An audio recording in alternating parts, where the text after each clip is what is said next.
kayo. For today's video, I am sharing some knowledge na kung saan ano nga ba ang mga simpleng pwede natin gawin upang magkaroon ng makabuluhang pagbabago sa ating bansa. Ano pang hinihintay natin? Let's get started! First, in our school, we always make sure to throw trash properly in the bins to keep our campus clean.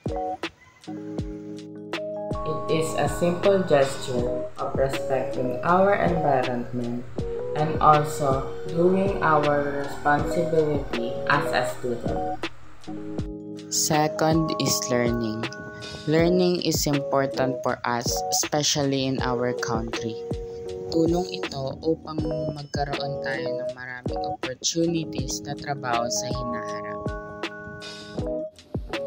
Household chores was common to us. We often do chores like washing the dishes and sweeping the floor, but I hope that we change our attitude and behavior when it comes to this, like stopping to say, just wait a minute and do our responsibilities in our household.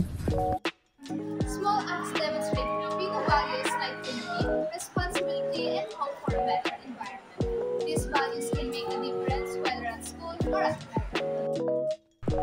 These simple things and responsibilities can inspire each other to do the right thing.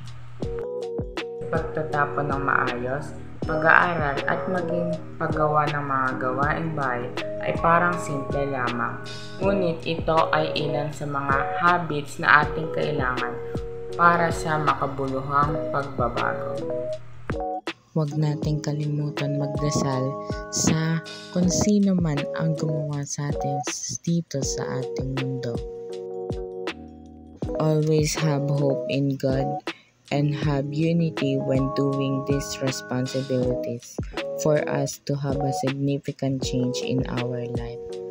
Bye-bye!